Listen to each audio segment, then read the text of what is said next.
Mukunda Jewelers, first ever factory outlet opening soon in Jubilee Hills.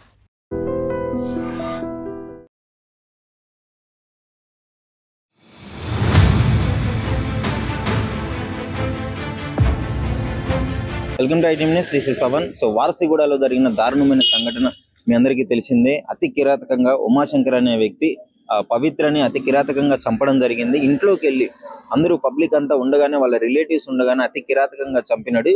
So దీనికి సంబంధించిన కారణాలు ఏంటి, అసలు ఎందుకు చంపాడు అంటే, వాళ్ళిద్దరికి గతంలోనే పెళ్లి సంబంధం కుదిరింది, పెళ్లి చేసుకుంటా అన్నాడు. ఆ తర్వాత ఇతని బిహేవియర్ నచ్చకపోవడంతో ప్రతిదీ చెప్పి చేయడము, టార్చర్ చేయడము, ఇష్టానుసారంగా బిహేవ్ చేయడము, తాగడము, మందుకు బానిసవ్వడము, ఇష్టానుసారంగా చెడాట్లకు బానిసవ్వడంతో వాళ్ళిద్దరి మధ్య అయితే గొడవలు అయితే జరుగుతున్నవి. సో ఒక రోజు చెప్పకుండా వీళ్ళైతే ఫ్యామిలీతో టెంపుల్కి వెళ్ళారంట. పవిత్ర అనే అమ్మాయి టెంపుల్కి వెళ్తే, టెంపుల్కి వచ్చిన తర్వాత విజయవాడ ఇక్కడ టెంపుల్కి వెళ్ళి వచ్చిన తర్వాత ఫోన్ చేసి, నాకు చెప్పకుండా ఎందుకు వెళ్ళారు, ఎక్కడికి వెళ్ళావు అని చెప్పేసి ఇద్దరి మధ్యలో ఫోన్లో అయితే గొడవ జరిగింది.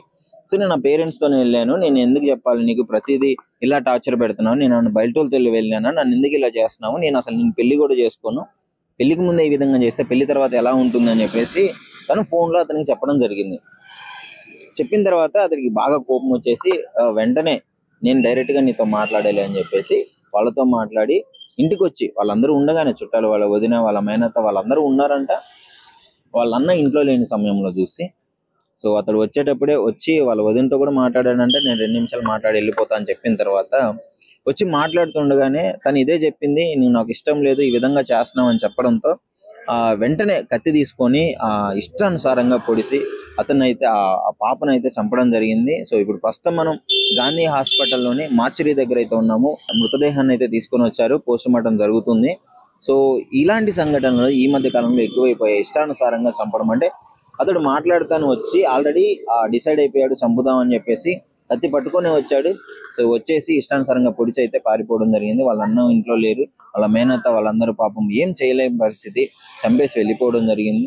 సో ఈ విధంగా అంటే పెళ్లి ఇష్టం లేదన్న ఒక కారణంతో ఇష్టం వచ్చినట్టు చంపేసి అయితే వెళ్ళిపోయినాడు. ఒకసారి వారసిగూడలోని ఆ ఇంటి దగ్గరికి వెళ్ళి అక్కడ ఏంటి పరిస్థితులు ఎలా ఉన్నాయని కూడా మీకు క్లియర్ గా చెప్పే ప్రయత్నం అయితే చేస్తాను.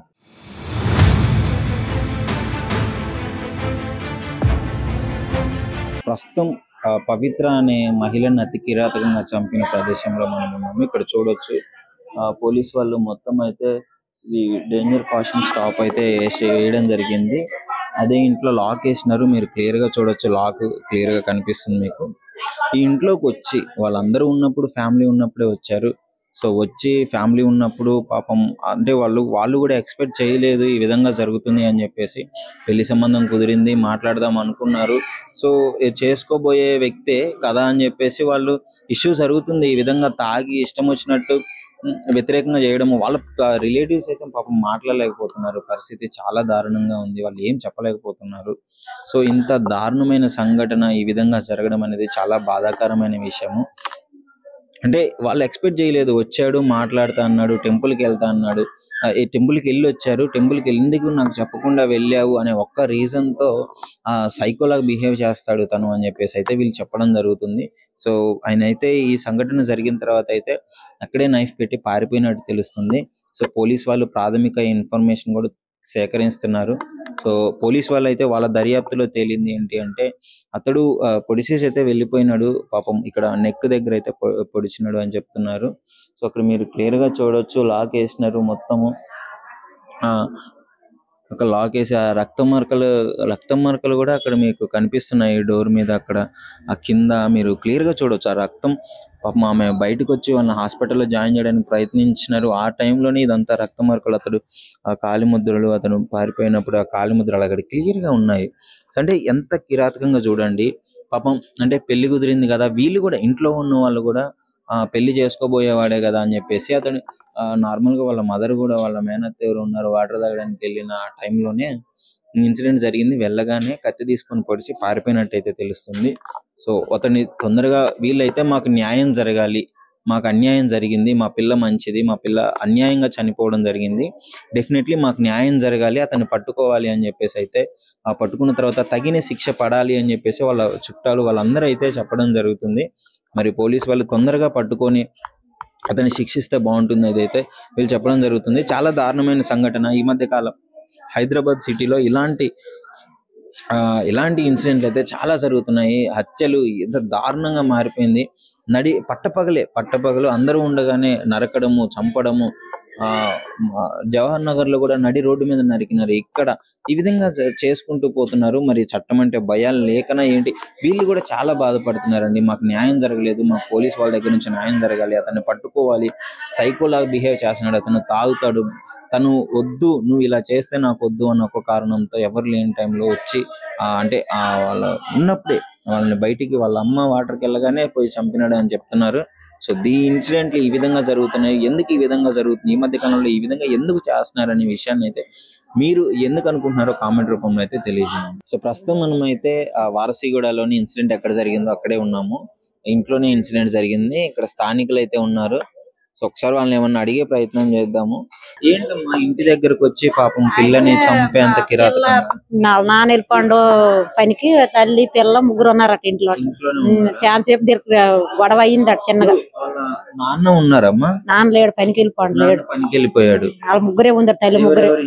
ఆ చెల్లి వాళ్ళ అమ్మ పిల్ల. ఇప్పుడు చెల్లి వాళ్ళ అమ్మ ముగ్గురు ఉందరట. ఉందట చాలా సేపు ఘర్షణ అయ్యిందట. మాటకాడు పడ్డారట. పడిన తర్వాత ఆమె నీళ్ళు తాగుతానని నోరు ఎండుతుందని నీళ్ళు తాగుతానని కిచెన్ లోకి వెళ్ళిందట వాళ్ళ మమ్మీ. వెళ్ళినాక బెడ్రూమ్ లోట పిల్ల మంచం మీద కూర్చోయి అన్నట. ఆడు కూడా పక్కన ఉన్నాడట, చిన్న పాప కూడా పక్కన కూర్చోయి అన్నాడు. ఇక్కడ సాకుతోనే పొడిచేసి పారిపోండంట. ఆ పిల్ల పడిపోగానే ఆ మమ్మీ అమ్మ పాప అక్క పడిపోయిందని చిన్న పాప కేకేసింది వాళ్ళ అమ్మకి కిచెన్ లో ఉందని. ఆమె వచ్చినప్పటికి ఇడు పారిపోండంట. ఆమె గిలగిల కొట్టుకోందంట. మరి ఇంకేం ఇక్కడ తినక పొడిచోండ. నేను కూడా లేను, అదే ఫోటోలు వీడియోలోట ఉంది. ఇక్కడ ఈ తినం గాయం పెట్టాడు. ఆ సాగు కూడా అక్కడే పడేయండంట. సెల్ ఉంచాడు, బండి కూడా ఉంచినట్ట. వెళ్ళిపోండు అక్కడ పారిపోయి. దొరకలేదు అంటారు. మరి ఏం దొరికింది మరి చెప్పరా? దొరకలేదట. ముందే పెళ్లి కుదిరిందమ్మా? పెళ్లి ఉంటే అనుకుంటాను. తల్లిదండ్రులకు ఇష్టం లేకపోతే చేస్తాం అన్నారు. పిల్లకి ఇష్టపడదు కదా, చేస్తాం పండగ పోయినాక అనుకున్న తర్వాత మరి డేట్ నాకు చెప్పక గుడికి వెళ్ళవని మన మనసులు పెట్టుకుని ఇలా చేసినాడు. మరి ఏటైంది మరి ఇలాంటి వ్యక్తి అని ముందు తెలియదు. ఇంతకు ముందు వాళ్ళ నాన్న కొట్టాడట, మా పిల్ల జోలికి రాకు, మా పిల్ల ఇదికి రాకు అని. దగ్గరోడే అక్కడ దగ్గరోడే అంటే పిన్నమ్మ పెద్దమ్మ పిల్లలు అనమాట. వాళ్ళ అమ్మ పిల్లోడు. నిజంగా ప్రస్తుతం ఉన్నటువంటి సమాజం దేనికి ప్రయారిటీ ఇస్తుంది? ఆర్థిక సంబంధాల చుట్టూ మాత్రమే తిరుగుతుంది. మళ్ళీ ఎన్నికలంగానే చాలా విరక్తి కలుగుతాను. మంచి అనిపిస్తుంది కదా, లేడీస్ కూడా ఛాలెంజింగ్ జాబ్స్ చేసినప్పుడు చాలా బాగుంటది. ట్రాఫిక్ అసిస్టెంట్స్ గా నియమించిన ట్రాన్స్జెండర్స్ అందరితో సాల్యూట్ చేయించుకుంటున్నారు. ఫుడ్ డెలివరీ ఇవ్వటానికి వెళ్ళినటువంటి డెలివరీ బాయ్ అనిల్ పై కళ్ళ ముందు